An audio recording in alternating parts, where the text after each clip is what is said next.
Vamos a iniciar esta clase demostrativa. Nosotros lo que solemos desarrollar es, aparte del ciclo regular en el cual nosotros vamos a ir involucrándonos con las temáticas que son definitivamente sumamente importantes, debido a que si no tenemos el conocimiento no vamos a poder resolver. No es una cuestión solamente de resolver por resolver. Podemos tener una batería de 1000 preguntas, pero no porque respondan las 1000 preguntas y 500 responda bien y las otras no, significa que yo ya estoy suficientemente preparado. Porque para que tú respondas, la idea es que de esas 1000 preguntas, pues las 1000 estén, o al menos una menos, en una errada. Entonces, nosotros solemos combinar este trabajo con el desarrollo del marco teórico. En las clases nosotros trabajamos un marco teórico y tenemos espacios para poder desarrollar simulacros desarrollados como este. Hoy día lo que ustedes se les ha invitado es justamente para poder desarrollar cómo es que nosotros desarrollamos la parte del trabajo práctico, porque no es todo el trabajo, ¿sí? Así que van a tener abierto el chat, solo el chat, no se puede abrir el audio, puesto que a veces, sin darnos cuenta, lo que hacemos es desactivar el audio y definitivamente pues interfiere, ¿no? A veces no nos damos cuenta, a veces hasta estamos rayando la pantalla y no nos damos cuenta. Así que el chat, buenas tardes, el chat va a ser el espacio en el que ustedes van a participar de tal manera que podamos comprender. Yo lo tengo el chat acá abierto también para ir leyendo sus respuestas. ¿Cómo es más o menos esta parte práctica? Les decía que de todas maneras esta parte práctica va apoyada de marco teórico, ¿no es cierto? Entonces, ¿cómo hacemos los simulacros desarrollados? No es simplemente un responder y responder a preguntas, ¿no? Como les decía, dame 20 preguntas, respondo 19 mal, pero ya, ¿no? Qué bien. No, no es así. Es que primero nos nutramos de tal manera que la tendencia de respuestas erróneas sea menor, siempre menor. Y gracias a qué? Al conocimiento profundo de la teoría.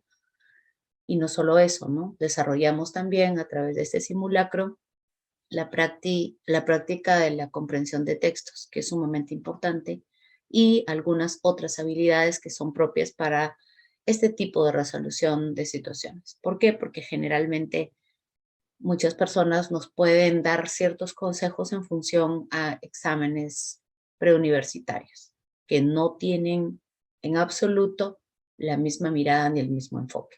Entonces, no necesariamente esas recomendaciones nos sirven para los exámenes que se trabajan para el Estado. ¿Listo? Entonces, ¿cómo es la modalidad? Les voy a explicar. Ustedes van a leer conmigo las situaciones que se presentan y al término de esta, ustedes en el chat van a poder dar las respuestas que crean correctas. No necesitamos respuestas correctas, ahora no. En el camino vamos a estar completamente seguros que esas respuestas están siendo correctas y por eso tenemos el chat. Ese chat me va a permitir a mí saber la tendencia de respuestas que ustedes tengan y así poder hacerles ver algunas de las dificultades que pudieran tener en el camino. Lo importante de estas situaciones es que un poco desarrollamos la teoría, es decir, en función a la situación, pues vamos haciendo redes de aprendizaje que van a permitir justamente ir entendiendo, ir comprendiendo de una mejor manera por qué nos plantean ese tipo de situaciones. ¿Listo? Entonces, ya saben, el chat está abierto para el término de leída la situación. Ya vamos con esta situación número 1. Dice: la docente observa que Gabriela, de 8 meses, está quedándose dormida justo antes de la hora de los alimentos. En esta situación, ¿qué intervención favorece el desarrollo óptimo de la niña? A. Gabriela, vamos a comer rapidito para que luego duermas todo lo que quieras. B. Gabriela, veo que tienes sueño, te llevaré a dormir y cuando despiertes comerás tu comida. C. Gabriela, no te vayas a dormir, mira que ya vas a comer la crema de verduras que tanto te gusta. Entonces, tienen el chat disponible para que ustedes puedan tratar de dar respuesta a las preguntas que consideren. Estas respuestas van a permitir que nosotros podamos establecer redes, ubicar la pregunta en algunas de todas esas temáticas que se están implementando dentro del temario, ¿ya? A veces todavía tenemos algunas creencias que las sustentamos, ¿no? En función, quizá muchas, al aprendizaje que hemos recibido de nuestra formación pedagógica. Y que ahora nos vamos a ir dando cuenta que se van evolucionando, van cambiando y que ya no son las mismas que antes se trabajaban. Muy bien, entonces vamos a hacer vamos a hacer el análisis de esta situación, ¿ya? Nos está hablando de unos niños de 8 meses. Eso nos trae entonces la idea de que se está refiriendo no a un segundo ciclo, sino a una docente del primer ciclo. ¿Qué cosa nos dice el enfoque de atención temprana? Así se llama ahora el enfoque que está referido justamente a los niños del primer ciclo. Este enfoque de atención temprana nos habla de todo un cambio en la percepción de lo que es el niño. Ya el niño no es considerado un elemento más, un objeto más, o alguien que no sabía yo eh, su importancia y que mucha gente pues ha venido creciendo con esta concepción de que ahorita hagámosle si es necesario todo lo que sea a los niños porque más adelante no se van a acordar, ¿no? Y como por ahí hay la tendencia de que recordamos las cosas a partir de los 5 años en adelante, entonces los grandes abusadores de la historia han empezado muy tempranamente a, a utilizar a los niños, ¿no? Sin embargo, cuando ellos han crecido, ese adulto ya crece con ciertas heridas y con ciertas situaciones que se han generado lamentablemente en esa primera infancia, que ahora se cuida. Este enfoque de atención temprana, entonces, ahora nos habla de un niño como persona y que es un niño que está completo y que es un niño que no necesita más que tiempo para poder ir como que activándose naturalmente, de una forma muy natural, el desarrollo de su pensamiento, pero que potencialmente el niño viene completo. O sea, no es que recién va a aprender en algún momento, no. El niño ya es una persona, el niño viene con todo su complejidad ya ahí, solamente dispuesta a esperar que crezca y que empiece a activarse todos sus procesos, ¿sí? Entonces, ¿qué más nos dice este enfoque de atención temprana? Nos habla de las famosas intervenciones. Cuando nosotros hablamos de toda esta nueva mirada, de todo este enfoque, pues vamos a llegar a un punto, a un tema que se llama los entornos educativos. Dentro del balotario, seguramente ustedes lo habrán visto ahí, los entornos educativos o el enfoque de atención temprana. Cuando nos hablan de esto, nos hablan de que nosotros debemos de cuidar todo ese entorno, pero no entendido el entorno como la parte física, material, los recursos, no. Por lo tanto, ya no se habla de estimulación temprana, sino de atención temprana. Entonces, vamos a descartar todas esas prácticas que iban enfocadas dentro de esta mirada de atención temprana y nos vamos a de estimulación temprana y nos vamos a enfocar en tratar al niño desde pequeñito como si fuera una persona realmente.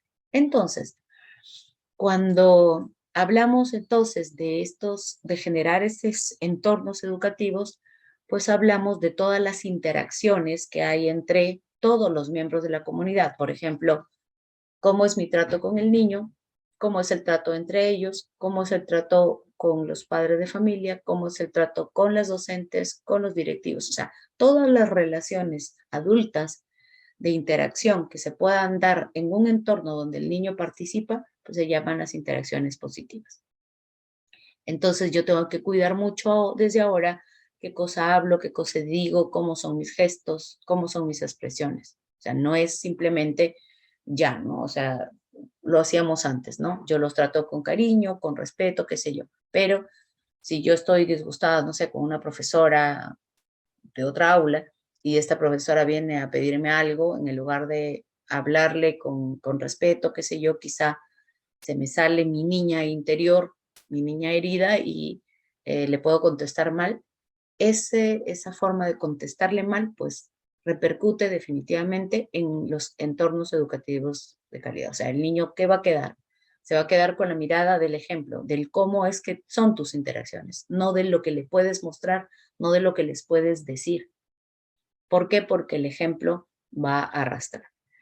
Entonces, cuando nosotros hablamos de ese entorno educativo de calidad, pues hablamos de las famosas interacciones positivas. Y las interacciones positivas no van a ser las mismas que se utilizaban en la escuela tradicional. Esas que cuando el niño no quería comer, pues le enseñaban la correa y el niño comía. O esa de que la mamá decía, bueno, a mí me haces caso y punto, ¿no? Porque yo soy tu mamá. O sea, y el niño se quedaba sin argumento. O la clásica, ¿no? Porque nosotros hemos sido educados en esa escuela tradicional. Lo haces porque lo haces, ¿no? O sea, autoritarismo sin explicación. Eh, Te amistas con el hermano a la fuerza o si no les agarro a golpes a los dos, ¿no? Situación, quizá dos niños, hermanos o lo que fuera, se peleaban por un juguete, entonces mucha gente creía de que quitándole el juguete y poniéndolo sobre el refrigerador ya había supuestamente acabado con los conflictos. Las abuelas venían y le decían a la profesora que María no se junte con Francisco, ¿no? Y la profesora, imagínense, andaba tratando de disolver todas esas relaciones. Sin embargo, y eso creíamos que era la mejor forma de actuar, eso creíamos que eran las interacciones positivas. Desde este enfoque de atención temprana, nada de eso es correcto, porque lo único que hicieron es apartarnos de la oportunidad de aprender. Todo conflicto es una oportunidad de aprender. De la misma manera, entonces, cuando se trabaja en relación a a estas situaciones de intervención, pues aquellas que están referidas, por ejemplo, a la primera infancia, al primer ciclo, implican siempre una interacción, implica dos cosas. Si hay, ustedes les hablan de una interacción y en esa interacción no hay esas dos cosas, y además dos elementos más que ya le voy a mencionar, pues entonces no es una interacción positiva. ¿Cómo detecto yo que alguien, una maestra, un padre de familia, un adulto, cuidador, le está ofreciendo interacciones positivas? Primero, eh, hay un despliegue del desarrollo de la comunicación.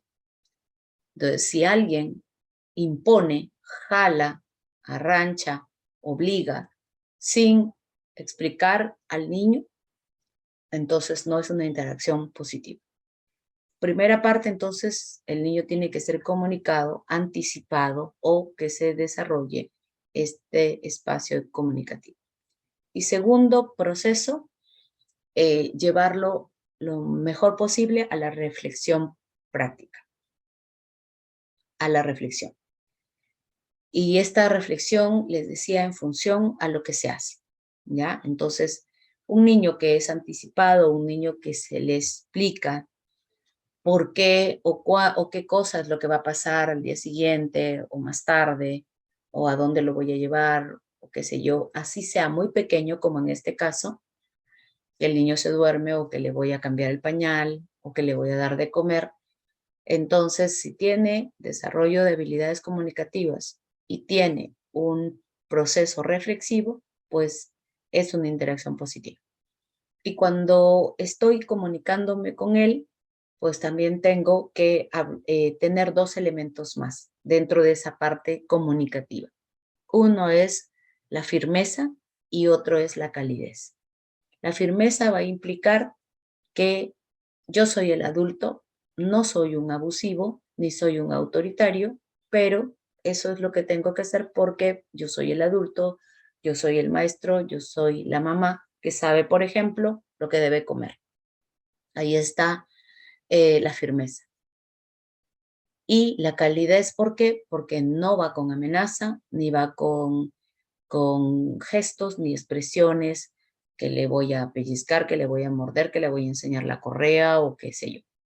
¿Entendido? Entonces, nunca lo olvide. Una interacción positiva tiene que ver, les decía, con dos aspectos, habilidades comunicativas y reflexión. Y esa parte de las habilidades comunicativas también tiene que ir acompañado de dos cosas. Lo verbal, que tiene que ver con la firmeza y de por qué explicas y de por qué él no podría hacer lo que se le da la gana. Y segundo, la calidez. Y la calidez le va a hacer o le va a permitir al niño demostrar la empatía, ¿no? ¿Por qué por qué no deberías, ¿no? Por ejemplo, ¿por qué no deberías comer, este, por qué no deberías comer, la lonchera, ¿no? O esto, ¿por qué no deberías comer, no sé, en el lugar de lonchera helados todos los días? ¿No? Porque si fuera por el niño y por la propia decisión de él, definitivamente que él va a querer todos los días comer golosina. Entonces, la firmeza me va a permitir decirle que yo soy el adulto, yo soy la mamá, yo sé que eso tiene que comer porque quiero preservarlo, cuidarlo, protegerlo de las enfermedades, por ejemplo, ¿no? Entonces, ahí está la parte de la habilidad comunicativa. Con calidez, pero a la vez con firmeza. Eh,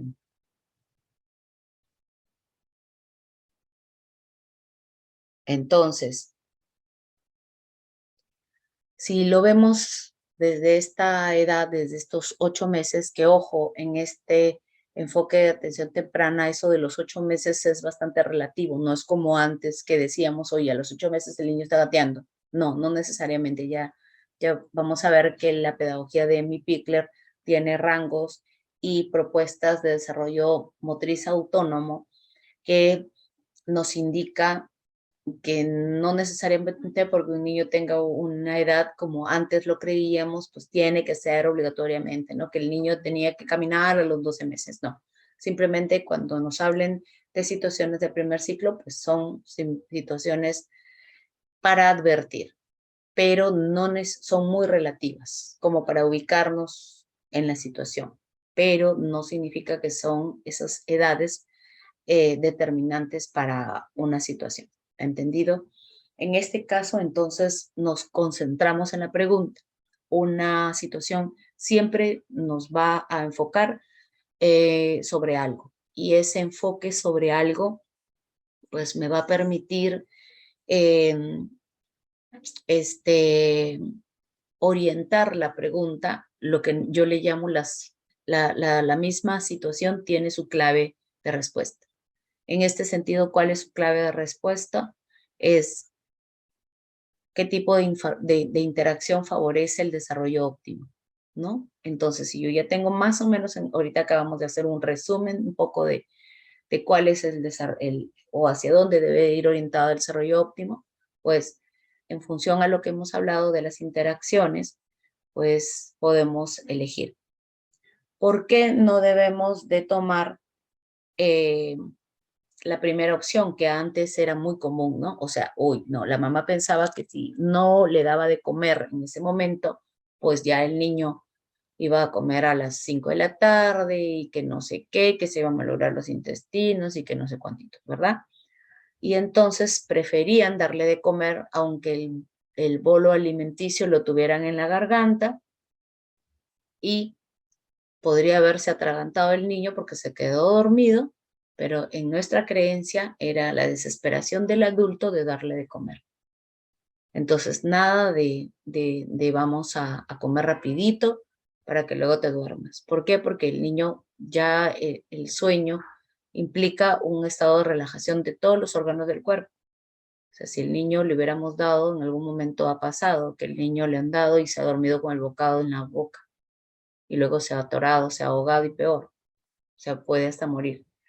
Entonces, eso no tiene nada que ver. O sea, si su cuerpo le pide descansar, pues no le está pidiendo comer. Así yo crea como adulto que el niño se muere de hambre. Entonces, no es en función a lo que el adulto siente o piensa, es sobre lo que el niño atraviesa, porque es su cuerpo, no es el mío. Entonces, quizá en el cuerpo del niño, él siente más sueño que hambre.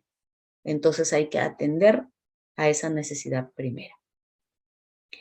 Gabriel, en la alternativa C, ¿no? Como bien lo dicen ustedes, le recomienda, ¿no? No te vayas a dormir, mira que no sé cuánto. Le traen las sonajas, le traen al payaso si es necesario para que lo despierte a la mala, ¿no? Entonces eso es obligar al niño a estimularlo, porque se le estimulaba con sonajas y sonidos y bulla y todo. Lo único que se hacía es estimular, es decir, volver a levantar el sistema nervioso, pero no era respetar realmente el proceso natural del descanso del niño. Entonces, como este, efectivamente ustedes lo plantean, Gabriel aquí le está tratando, a pesar que tiene 8 meses, le trata de explicar, le trata de hacer ver. Y de alguna manera le está explicando y haciéndole reflexionar, ¿no? De que es tratada como una niña, como una persona. Y dice, veo que tienes sueño, entonces voy a llevarte a dormir, ¿no? Y ese día, pues, comerás comida más tarde. Por un día que coma más tarde, no hay problema. Ahora, ese tema de los horarios también es importante. ¿Por qué?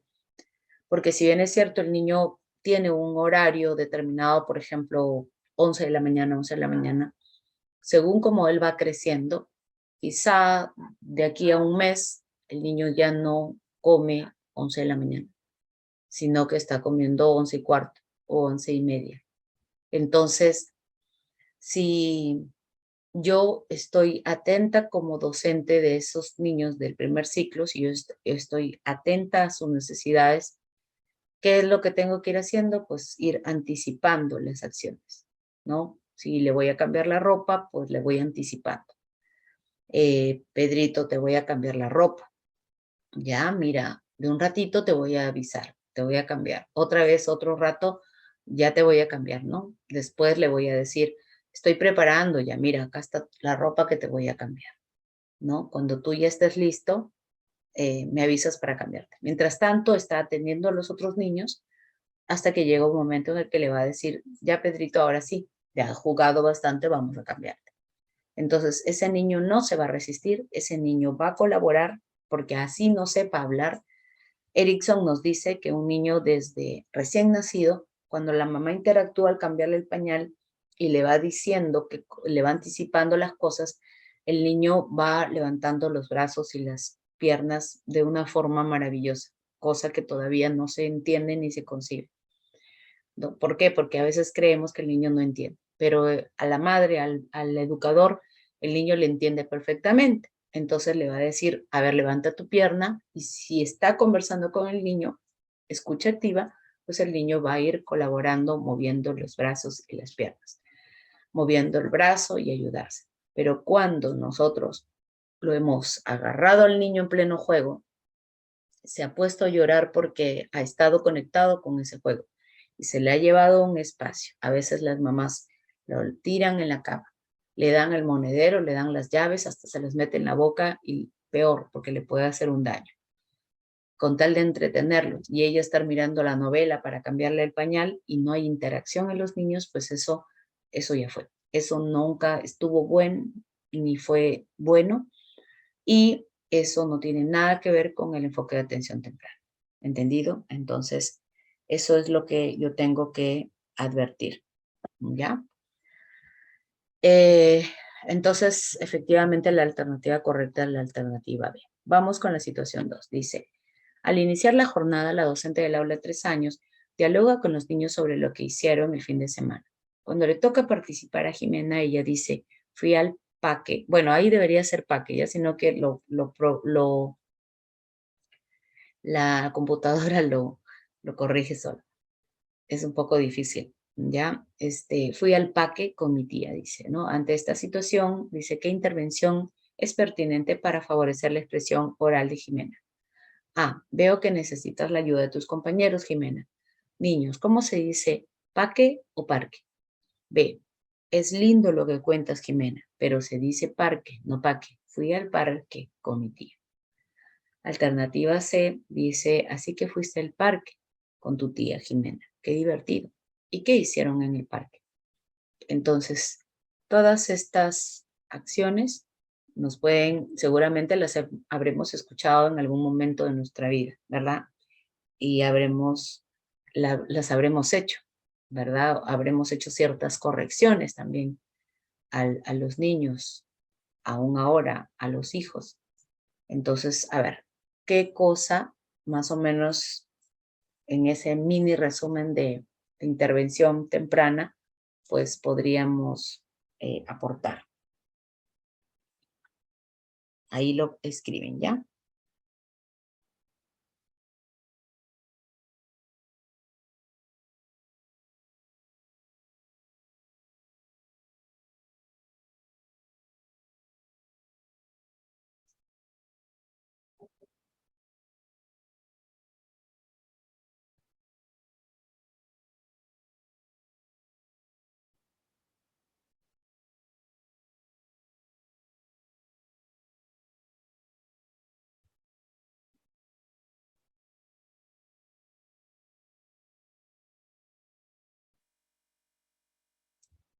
Listo, vamos a ver.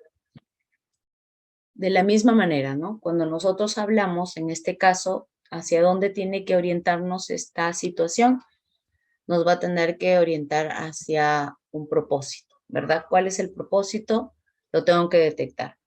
Si me está hablando de qué competencia de comunicación, ¿cuántas competencias de comunicación tengo yo?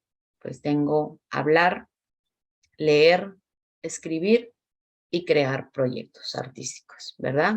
Entonces, en función a cuál de estas competencias del área de comunicación está referida, pues a la oralidad, ¿verdad? ¿Qué cosa podemos decir del lenguaje y de la comunicación desde la oralidad? Efectivamente, ¿no? El enfoque primero dice que este es un enfoque comunicativo, ya no es un enfoque comunicativo textual, es decir, no solamente centra la atención en el texto, sino a todo lo comunicativo. Y eso es lo que yo tengo que entender, porque a veces mezclo lenguaje, habla, comunicación, y como que no tengo la claridad de qué cosa efectivamente es lo que yo tengo que hacer o cuál es mi labor como docente cuando trabajo el área de comunicación. Entonces, a muchos de los docentes nos dicen, oye, te toca el área de comunicación, ¿no? Dice, ah, sí, ya, ¿no? Pero, sin embargo, se nos sale algunas expresiones como, por ejemplo, eh, bueno, yo sabes qué, yo le dije su vida, ¿no? O sea, a mí no me importa lo que piense, pero yo le digo su vida. O sea, o yo ya dije lo que quiero. Y según yo creo que porque yo dije lo que creo, yo me estoy comunicando. Y eso es completamente errado, ¿no? Entonces, lo que pasa es que cuando nosotros, por ejemplo, tenemos la capacidad de decir lo que queremos, expresar nuestras ideas, nuestros sentimientos, nuestras emociones, y nos expresamos, pues en realidad lo que estamos usando es el lenguaje solamente, pero no estamos comunicando, porque para que nosotros nos comuniquemos tiene que haber una ida y una vuelta. Entonces, así como yo expreso, pues voy a tener que aguantar los palos de regreso. Y está bien que yo no acepte quizá o no tenga la misma opinión del otro, la tengo que respetar, la tengo que escuchar como me escucharon a mí y como esa persona también respeta mi opinión. Eso sí es comunicar. Entonces, ¿qué quiere decir? Que antes nos exigían menos o nos exigían más en el desarrollo de la comunicación. Pues probablemente nos exigían menos. Y muchos de nosotros, pues, empezamos a procurar que nuestros niños hablen, ¿no? Que nuestros niños hablen. La maestra, sobre todo la de 3 años, se preocupaba, bueno, yo lo que me interesa es que el niño hable, no importa qué hablaba, no importa qué decía, con tal que hable, ¿verdad? Y después ahora nos quejamos porque la gente habla porque tiene boca, pero no habla lo que debería. ¿Se dan cuenta? Entonces, ¿por qué? ¿Por qué? Porque solamente hemos utilizado el lenguaje y no estamos usando la comunicación. El área es comunicación y el enfoque es comunicativo. ¿Qué significa eso? Significa que yo tengo que trabajar cada vez que yo trate de utilizar, hacerle al niño utilizar el lenguaje, tengo que hacerlo, usar el lenguaje desde sus 4 componentes. Probablemente ustedes desconozcan esos componentes. El primer componente es el componente semántico, que tiene que ver ¿con qué? Con el significado de las palabras. Por ejemplo, cuando nos han dicho háblale, ¿no? O dile, este, mm, háblale con palabras sencillas al niño porque se va a confundir, ¿no? Eso ha sido casi como que una constante que nos han comentado. Y no es así, ¿no? O sea, háblale al niño como le tienes que hablar.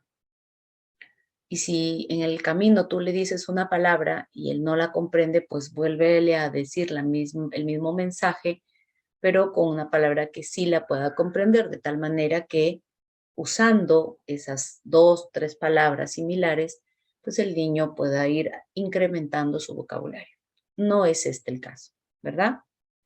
Hay otro componente que se llama el componente morfosintáctico.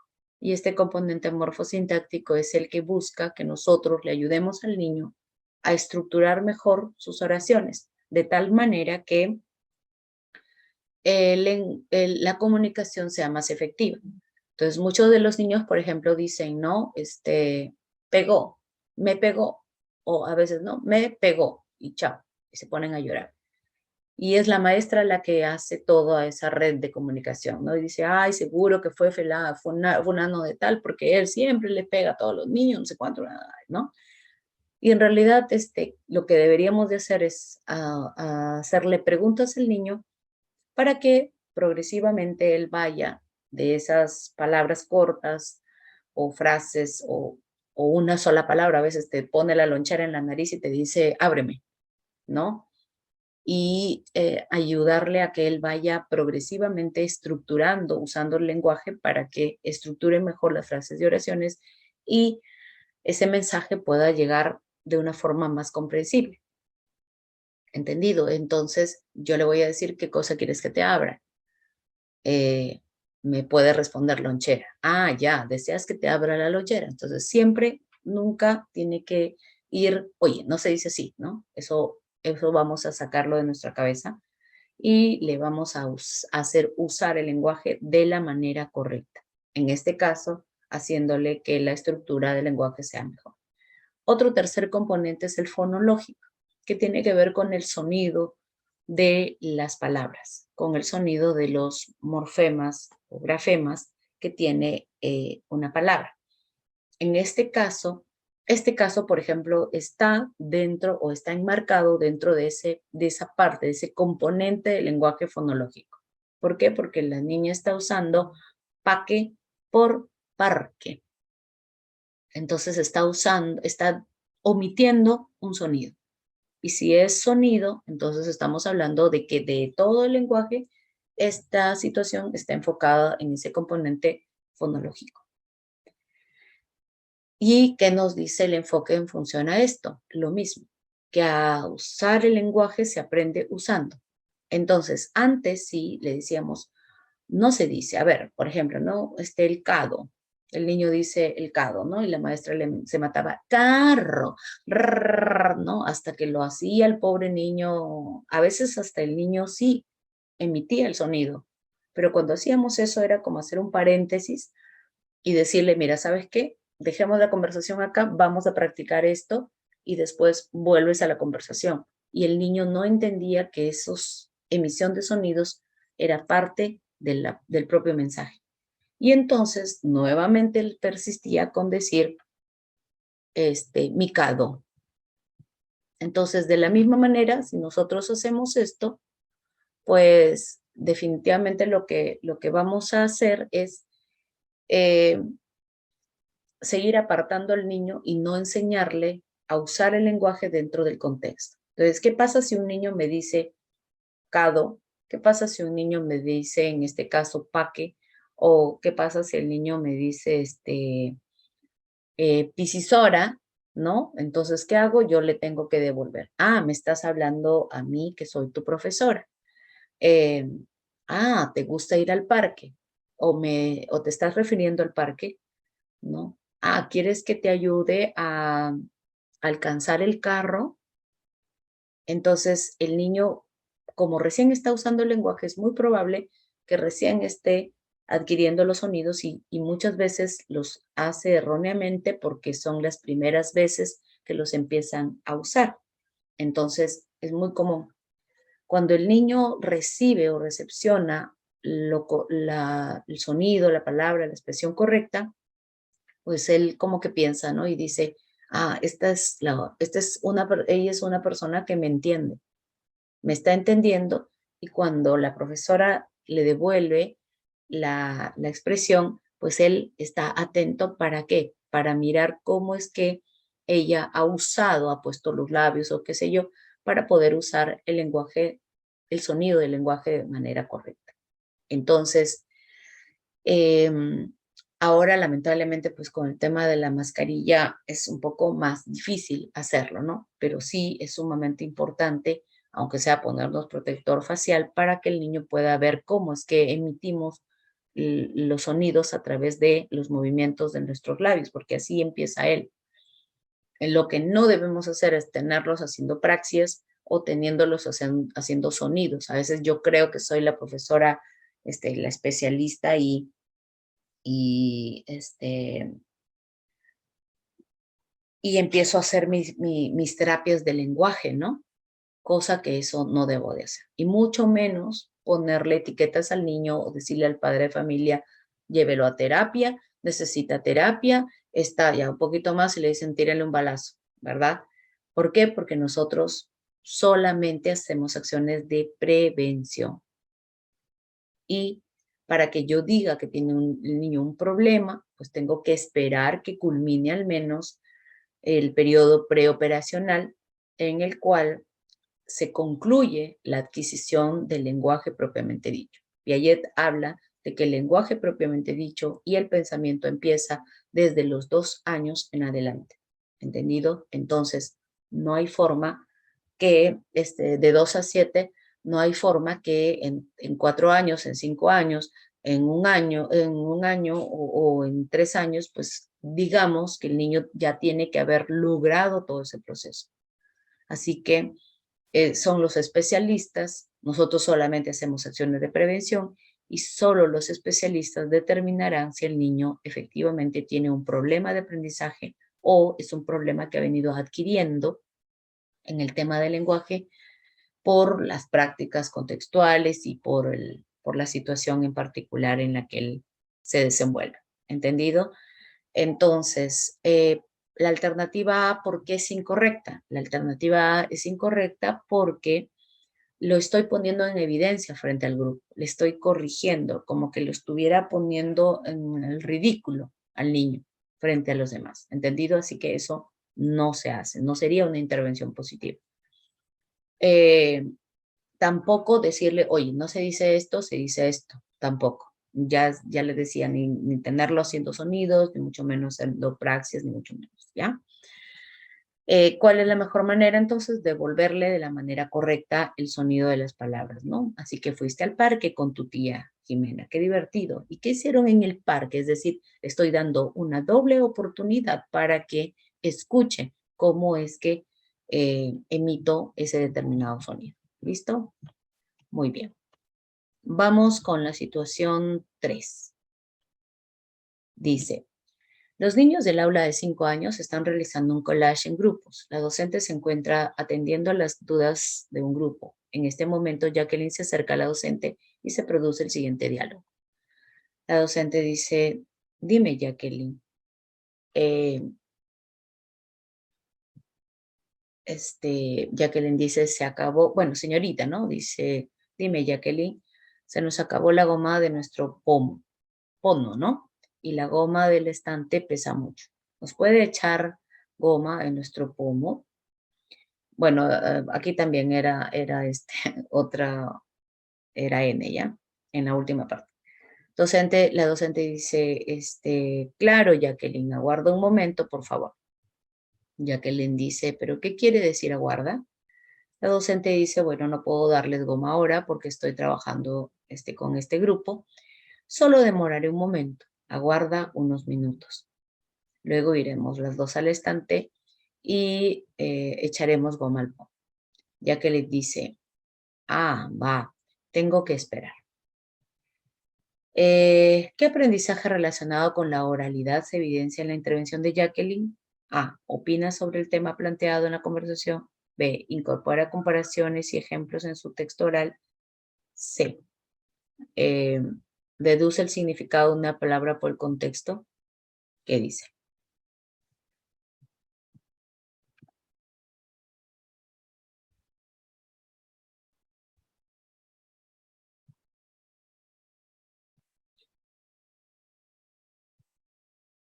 Ahorita más o menos les he explicado, ¿verdad? Algo. Me faltó explicarles un componente más.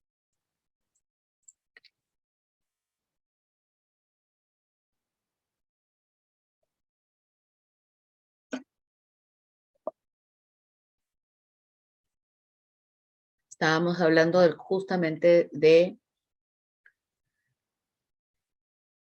los componentes, ¿no? Componente semántico, morfosintáctico, fonológico y nos faltó el pragmático. El pragmático está hablando justamente de la función social del lenguaje, la práctica, el uso, el impacto, o sea, lo que logra usar el lenguaje para conectar o para comunicarme con otros, ¿ya? Entonces yo puedo ser muy cordial, puedo estar diciendo, no sé, ¿no? O puedo estar emitiendo frases aparentemente, correctas, ¿no? Aparentemente les decía. Puedo decirles, por ejemplo, yo les puedo decir, ustedes son muy puntuales, ¿no? Pero si yo les digo, porque como ustedes son muy puntuales, entonces fíjate, las dos cosas, las dos formas de expresar lo mismo, textualmente han sido muy similares. El mensaje ha sido el mismo, ¿verdad? Pero ¿qué cosa es lo que ha hecho que se entienda de forma distinta? Porque no lo han recibido de la misma manera, ¿verdad? Claro que no. Entonces, eh, la primera, pues, es una expresión eh, que transmite que efectivamente, por ejemplo, ustedes son puntuales. Pero en la segunda expresión, ¿qué es lo que acompañó a esa expresión para que ustedes pudieran comprender que es opuesta a lo que he querido decir? El mensaje aparentemente dice que sí, pero la forma, el modo, la expresión, el sarcasmo, la voz, ¿verdad? Los gestos que acompañan a esa frase, expresión, eso es lo que, según los autores, pues va a permitir la comunicación con el otro. Entonces, si yo les digo, ustedes son muy puntuales, pues puede ser que conecten, ¿no? con, con la persona que está escuchando esta expresión. Pero si yo les digo, ustedes son muy puntuales, entonces tú vas a decir de frente, oye, ¿qué tiene esta profesora, no? Que se ha alocado, ¿qué tiene, no? Entonces, en el lugar de que generar la comunicación, pues no sucede lo contrario. Entonces, cuando se habla de la pragmática, se habla pues de todos esos elementos que van acompañados a la parte del lenguaje, es decir, el rostro, la expresión, la voz, los gestos, que son los elementos no verbales y paraverbales, y que son de alguna manera pues los que logran impactar en términos generales. Entonces, si esta pregunta estuviera enfocada en cuál de los componentes del lenguaje está tratando de desarrollar la profesora, pues nos llevaría justamente a este análisis, ¿no? Fíjense cómo tengo que aprender sobre ello para poder saber. ¿Qué componente será? La respuesta ya la han mencionado, ¿no? La niña lo que está haciendo no es opinar, porque cuando yo opino digo lo que yo creo, lo que yo siento, aunque puede estar en oposición a otros. Tampoco está comparando, ¿verdad? No hay ninguna referencia en comparación.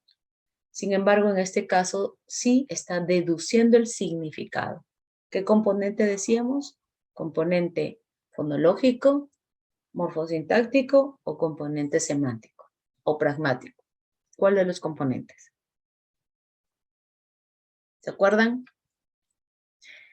El semántico, ¿no es cierto? El semántico va a permitir que el niño vaya adquiriendo nuevas palabras en su vocabulario, vaya incrementando de una forma natural el vocabulario, ¿ya? Su vocabulario. Así que mucho ojo porque eso significa hacer redes teóricas para poder tener la respuesta correcta. ¿Puedo responder así? Sí, puedo responder así nada más. ¿Me puede ligar? Sí, pero el hecho de que yo tenga redes teóricas respecto a un tema me va a dar la certeza. A eso hablábamos, de eso hablamos inicialmente, ¿no? Porque a veces, ay, no, yo quiero que todo mi curso sea pura casuística. Más vas a hacer perder la cabeza a la persona que las elabora, porque realmente, les decía, ¿de qué te sirve hacer 1000 casuísticas cuando 999 están fallidas? Aquí lo que interesa que así sean 10, las 10 sean correctas, o ya por ahí 9, porque en esa diferencia, ahí se marca definitivamente nuestros procesos. Vamos a ver esta situación. Dice, ¿cuál de las siguientes acciones favorece la apropiación del sistema de escritura en los niños? A, presentarles en un papelógrafo el texto de una canción breve. Luego de leerles el texto, señalar algunas palabras para que las adivinen. Finalmente, entregarles hojas con el texto de la canción para que repasen las palabras con plumón. B, presentarles una lista de libros de la biblioteca del aula. Luego leerles la lista. Decirles que cada vez que tomen un libro prestado, escriban su nombre en la lista al costado del nombre del libro correspondiente. C. Presentarles una lista con los ingredientes para preparar una ensalada de frutas. Luego leerles la lista, decirles que la transcriban a sus cuadernos e indicarles qué fruta le toca traer a cada uno. Ahora sí, ustedes pueden responder. Si no tienen ni idea, no importa, contesten. Lo importante, en algún momento van a también tener algunas oportunidades y algunas situaciones que probablemente no tengamos toda la certeza. Sin embargo, de algo, igual, son habilidades que se tienen que ir desarrollando, ¿no? Nunca olvidemos que frente a una pregunta tenemos que hacer un descarte. De esas 3 alternativas, siempre hay una que definitivamente no va. Entonces me va a ser mucho más sencillo que yo pueda decidirme por esas 2. Y el conocimiento, definitivamente el conocimiento, que yo tenga el conocimiento teórico, que eso es lo que tengo que tener y es sobre lo que tengo que cuidar, eso es lo que me va a permitir tener la certeza de responder. ¿Sí? A ver, ¿qué dicen? Muy bien, vamos a ver. Dice, cuando hablamos de la competencia del sistema de escritura, pues estamos hablando de la competencia a escribir, ¿verdad? Ahora el currículo nacional tiene hablar, leer, escribir y crear arte, ¿no? Crear proyectos artísticos o expresarse artísticamente. En este caso estamos hablando del sistema de la escritura. La escritura está en el currículo nacional tanto para los niños de 4 años como para los niños de 5 años. Los de 3 no desarrollan la competencia de escritura. Vamos a ver. ¿Qué es lo que voy a hacer entonces? Les voy a presentar en un papelógrafo el texto de la canción, luego leerles el texto, señalar algunas palabras para que las adivinen. Hay algo que ustedes tienen que tener en consideración. Ahora no es solamente escritura ni es solamente lectura. Cuando a ustedes les hablen del acercamiento a la lectura, del acercamiento a la escritura, ustedes como que les va a entrar un poquito la duda porque quizá ustedes crean que porque total me dicen no está escribiendo y por qué tiene que presentarme un texto que pareciera que este ejemplo es de lectura. ¿Por qué? Porque cuando uno acerca o permite el acercamiento del niño al mundo escrito, pues es sobre textos escritos, es decir, es sobre lecturas o sobre eh, textos que han sido escritos por algunos autores. O sea, es inevitable esa combinación. Joseph Joliver nos habla de que yo puedo empezar con una actividad de lectura y puedo concluir o puedo enganchar para que al día siguiente esa misma lectura yo la pueda utilizar para poder generar escritura. Como que también yo podría hacer una actividad de escritura y que luego de haber producido un determinado texto, pues pueda enganchar para que al día siguiente yo pueda hacer, por ejemplo, todo este proceso de comprensión del texto que he producido o que me lleve a otro tipo de oportunidades o de experiencias, ¿entendido? Así que si bien es cierto, nos pone el sistema de escritura, bueno, yo ya voy a saber, cuando me habla de escritura propiamente dicha, pues me acuerdo de los procesos didácticos de la escritura, ¿ya? Procesos didácticos de la escritura.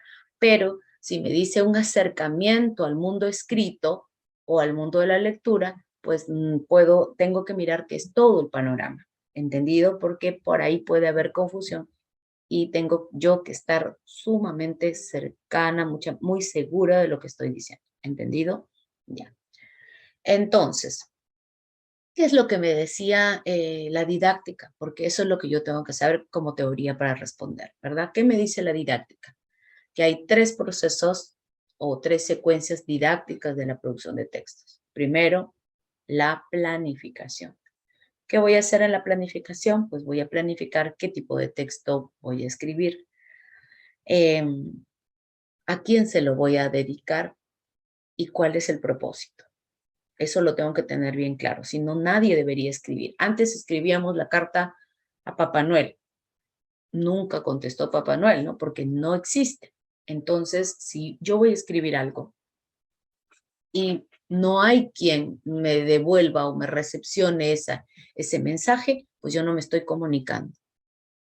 Miren, muchos años lo hemos pasado haciendo una estrategia de un buzón de carta en el que ponían los niños su carta y finalmente, pues se quedaban ahí en el buzón.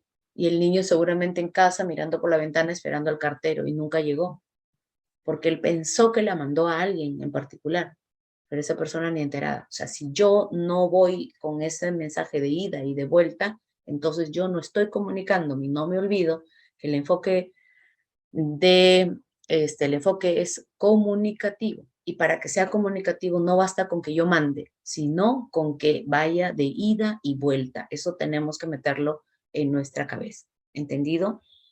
Entonces, no es que yo le dije todo lo que quise y su problema, no.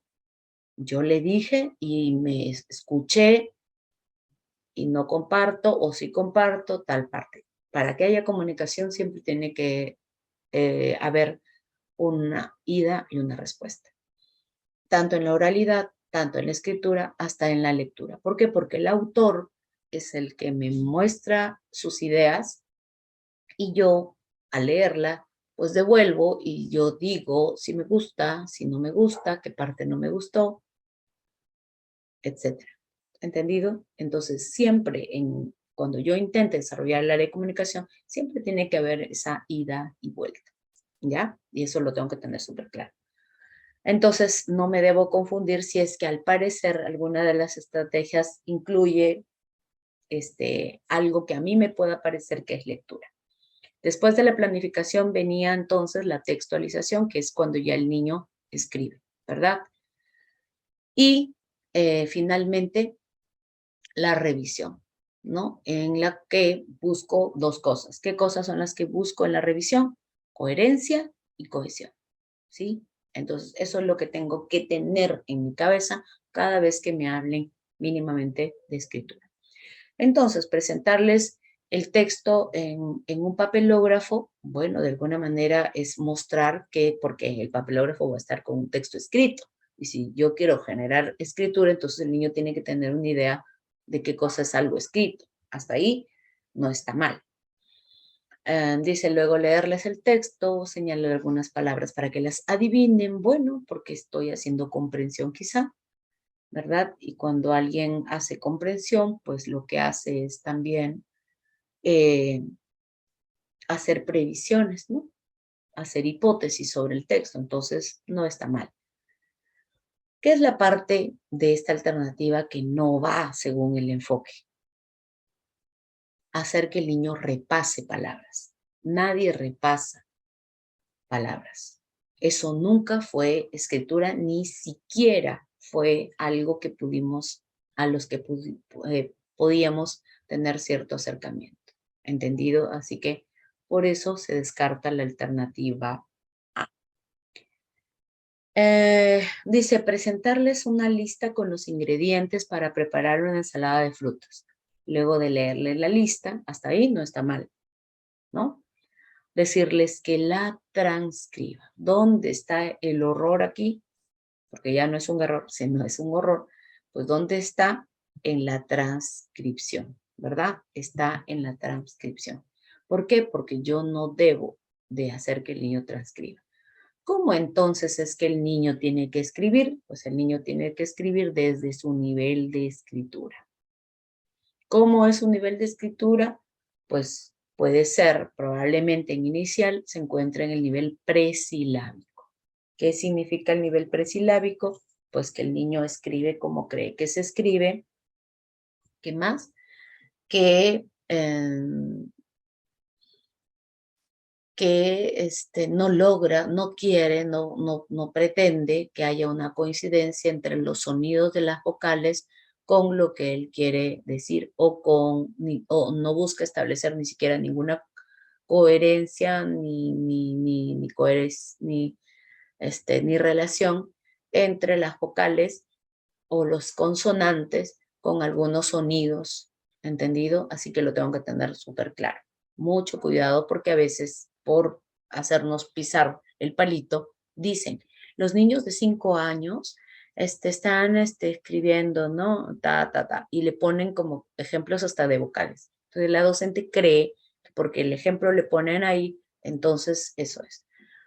Otra cosa que les tengo que recomendar, no asuman que las respuestas que están ahí son lo máximo, lo que debe ser. No.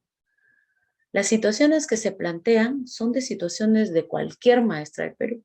Algunas mucho más acertadas, algunas no tanto, algunas medianamente. Entonces, no siempre yo tengo que estar súper de acuerdo con la respuesta que voy a dar. Y ahí también ocurre un problema, ¿no? A veces te dicen, la docente no sé cuántitos. Si tú fueras la docente, dicen, ¿no? Si tú fueras la docente, ¿qué harías? La maestra, se pone contenta y dice, esta pregunta es para mí. No importa si yo contesto errada porque es para mí. Mentira. La prueba es única. ¿Qué quiere decir? Que hay una sola y única respuesta. Y lo que tú tienes que responder es en función a esa respuesta única. ¿Entendido? Así que no, ese es un juego, hay muchas estrategias que vamos a ir desarrollando, que estamos desarrollando también con las maestras, muchas estrategias que nos van a permitir conocer cómo funciona nuestro cerebro. Nuestro cerebro siempre tiende a dar una respuesta así rápida, pronta, práctica, aparentemente.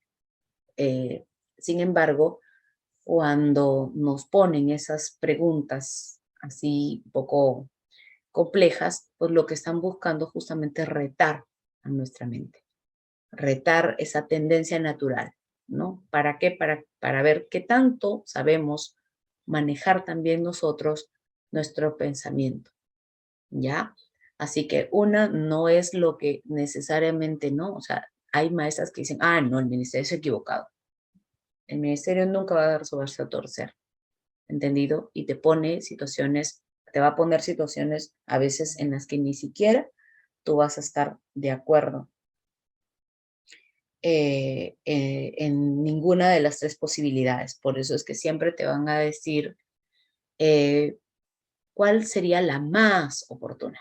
¿Entendido? Eso también yo lo tengo que tener muy, muy en cuenta. ¿Ya? Muy bien, entonces nada de transcribir, nada de repasar, nada que lo pongo en la pizarra, nada que le pongo papel de calcar, nada que le pongo con plumoncito amarillito, nada que le hago trazos, nada. ¿Entendido? Nada de eso. ¿Qué cosa sería lo más adecuado en función a esta situación? Pues le voy a presentar los libros de la biblioteca, les leo los libros, el listado que les estoy presentando y le digo, bueno, si tú quieres la Caperucita Roja, lógicamente seguramente va con iconos verbales, ¿no? Si tú quieres de la Caperucita Roja, pues entonces al lado de la Caperucita escribe tu nombre para saber que tú es el que lo está eh, leyendo. Ya es usar el lenguaje escrito. Usar el lenguaje escrito. No es repetir, ni replicar, ni repasar, ni hacer planas. Vamos con la situación 5. Dice, la docente tiene como propósito favorecer la apropiación del sistema de escritura en Saida. ¿Cuál de las siguientes acciones es pertinente para dicho propósito? Ayudarla a encontrar su nombre en uno de los carteles del aula y pedirle que repase las letras vacías con el dedo índice, varias veces, con el dedo índice.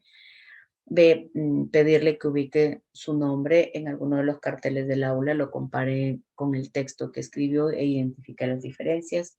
C, brindarle hojas que contengan su nombre escrito para que lo contornee con bolitas de papel, semillas, lanas de color u otros materiales de su agrado. A ver, ¿qué responden? Ya estamos en la yapa.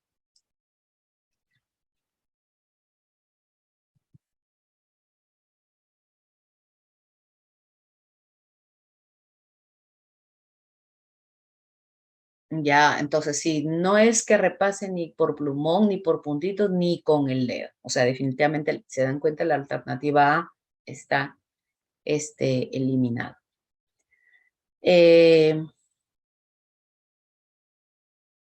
Esta actividad clásica, ¿no? Primer día de clase, cuaderno con las letrazas mayúsculas y las bolas, ¿no? Que lo acababan haciendo creo que todo el vecindario porque el niño se ponía a llorar.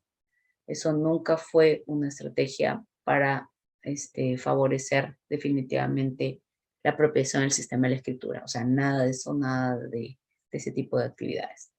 Por lo tanto, el niño lo que va a tener que hacer es ubicar su nombre en alguno de los carteles, ¿no?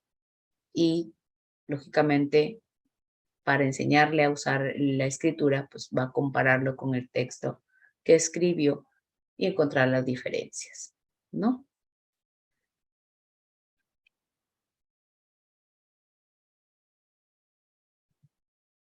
Vamos con la situación 6. Vamos a quedarnos, creo que en las 7 más. La promotora educativa comunal del PIEDVAF de Chiclayo asume con mucha responsabilidad el desarrollo socioafectivo de sus niños. Por eso siempre está renovando sus estrategias. La última vez que la visitó se observó la ejecución de una estrategia, gracias a la cual los niños experimentaron una enorme satisfacción, permanecieron entretenidos en acciones de su interés, disfrutaron lo que hacían y además gozaron de la ternura y comprensión de su maestra. Señale qué estrategia ha utilizado la maestra para suscitar tal experiencia. A. Juegan a armar Play-Doh de manera individual. B. Participan en la celebración de una fiesta. C. Diferencian colores y formas de los objetos. ¿Cuál será la clave de la pregunta?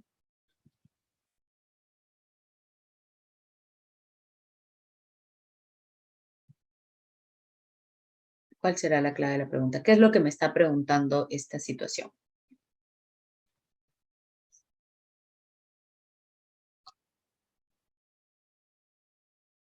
¿Qué dice?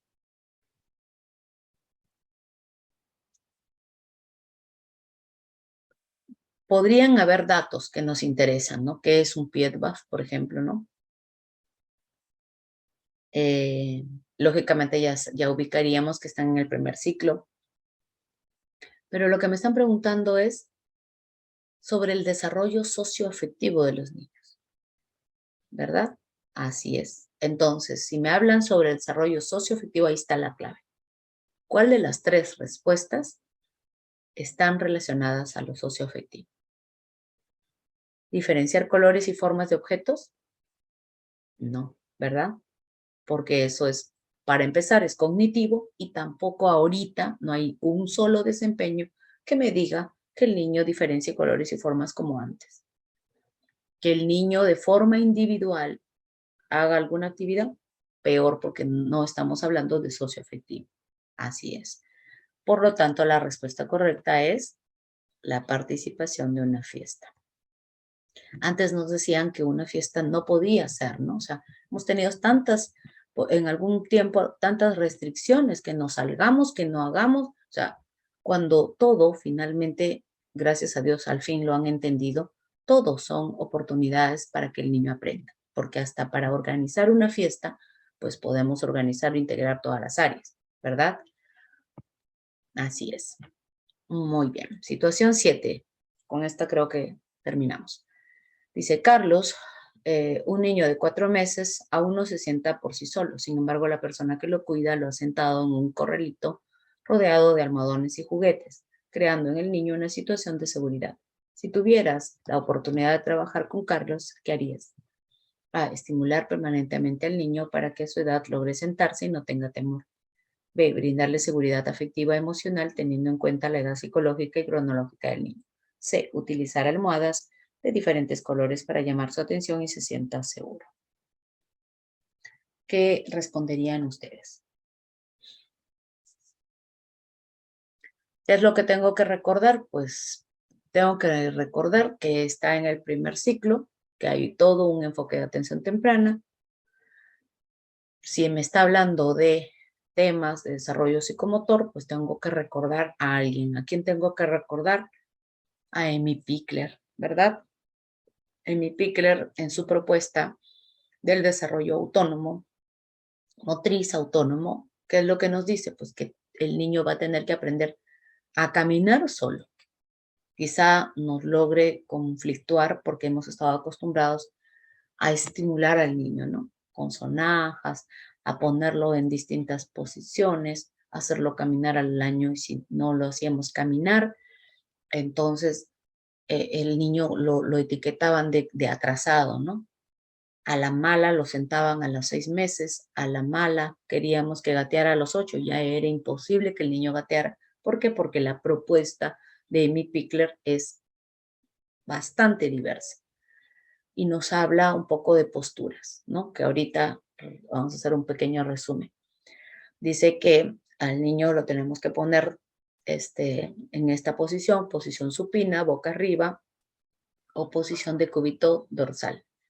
¿Qué va a tener que hacer el niño por sí solo? Se voltea hacia un lado, hacia el otro lado, vuelve a su sitio, mueve brazos y piernas de tal manera que hace que su cuerpo gire hasta 360 grados. Lo dejamos con la cabecita mirando la ventana y aparece por la cabecita mirando la puerta. Ahí yo me doy cuenta que ya está preparado para pasar a la siguiente etapa. ¿Cuál es la siguiente etapa? Pues ponerse boca abajo, es decir, posición prona, posición de cúbito ventral o boca abajo. ¿Qué hace el niño? Pues usa las manos, solo las manos. ¿Por qué? Porque al usar las manos, él lo que hace es tratar de acercarse a los objetos porque recién a partir de los 4 meses le empiezan a interesar los objetos que están a su alrededor.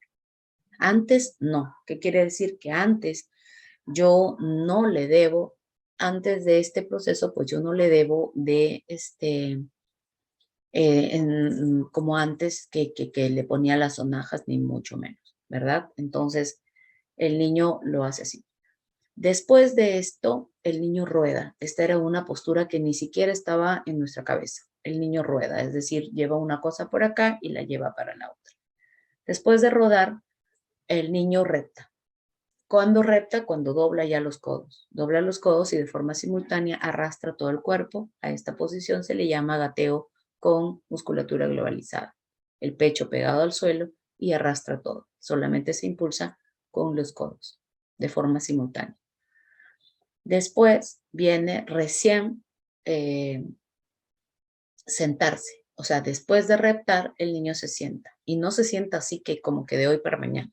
El niño se sienta primero con una pierna adelante y una pierna atrás, tratando de apoyarse con las manos y realiza todas las actividades de las etapas y esquemas anteriores. Rueda, gatea, rueda, pasa objetos, repta. Después de sentarse, el niño recién gatea. Ahí se habla del salto cualitativo, gatear, gatear, es decir, ya despegando el pecho del suelo, usando las manos y usando las rodillas. De forma simultánea, sube niveles y desniveles, ¿no? Escaleras, rampas, usa. ¿Qué más? Y sigue haciendo el proceso anterior, o sea, nunca acaba de pasar por otro proceso. Y se va sentando ya no con una pierna adelante y una pierna atrás, sino con las dos piernas hacia atrás, como si fuera una W. Tratando de poner todavía en equilibrio o cercanamente al recto todo su cuerpo, su columna vertebral lo más recta posible, pero no lo logra aún. En la siguiente etapa es una etapa que reproduce todos los movimientos y posiciones anteriores para que después recién logre sentarse. Entonces, el ponerle almohadas, cojines y todas esas cosas desde los 4 meses para hacer que el niño se siente a los 6, pues fue completamente erróneo. Por eso es que sufrimos de la columna. ¿Qué quiere decir? Que los rangos de este aprendizaje pues son mucho más grandes. Estamos hablando de este tiempo posterior a los 8 meses. Porque recién entre los 8 y los 16 meses es el rango que el niño gatee, por ejemplo. Entonces, después de gatear, recién el niño se va a poder sentar. Después de eso, todavía vuelve a seguir haciendo estas actividades combinadas para que luego pueda ponerse de pie. Se pone de pie más o menos hacia los 10 meses, caminando 1 o 2 pasitos hacia los costados, nada más. Pero lo hace solo. Y después, apoyándose de muebles, pues se va apoyándose en distintos sentidos. Sin embargo, nunca deja de hacer las acciones antes realizadas, es decir, gatea, camina arrodillado, bueno, todos estos procesos. Antes de pararse, se arrodilla después de sentarse, ¿sí? Después de sentarse, el niño se arrodilla y después de arrodillarse se pone de pie. Entonces, todos los procesos anteriores, arrodillarse, gatear, reptar, rodar y todos los procesos anteriores siguen en su curso. Y todo cómo lo va a ir haciendo de acuerdo a su propia madurez, al estado de su madurez, crecimiento y madurez. Y después ya cerca hacia los 21 meses, o sea, es el rango para que aprenda un niño a caminar, es de los 12 hasta los 21 meses, casi 2 años, recién el niño camina sin cogerse de nadie. O sea que usar andadores, sillas de comer, cojines, colgarlo ahí, sala de estimulación o ponerle móviles o lo que fuera, pues eso ya fue. Eso nunca estuvo correcto en función a este enfoque de atención temprana. ¿Ya? Por lo tanto, ¿cuál sería entonces la respuesta? Lo que debe de ser, pues nada de estimular. La alternativa A estaría completamente errada, ¿verdad? Y también entonces usar almohadas y cojines, corrales, andadores, qué sé yo, pues nada que ver. ¿Entendido? La respuesta correcta sería brindarle la seguridad afectiva emocional. ¿Y cómo se la voy a brindar? Pues sabiendo todas estas etapas y proyectarnos a los espacios que va a necesitar, a los materiales que va a necesitar.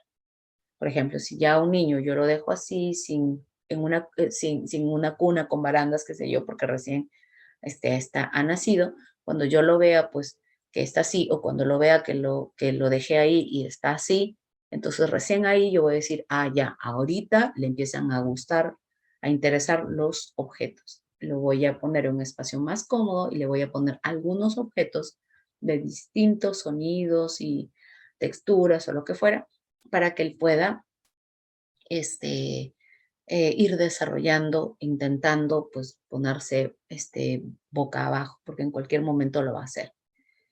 Y así, si yo veo que ya el niño está preparado para reptar, entonces lo que tengo que hacer es limpiar el espacio, ¿verdad? No voy a estar poniéndole la mesa a la mamá con los cuadros, con los adornos de cristal, porque eso significa que como familia, como sociedad, pues no estamos preparándonos para recibir a los niños y mirarlos desde esta perspectiva de persona.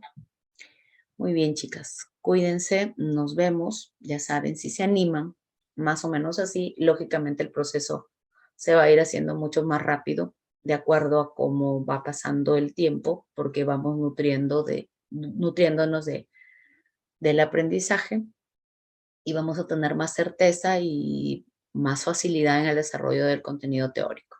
Cuídense y que tengan una linda tarde. Bye, bye.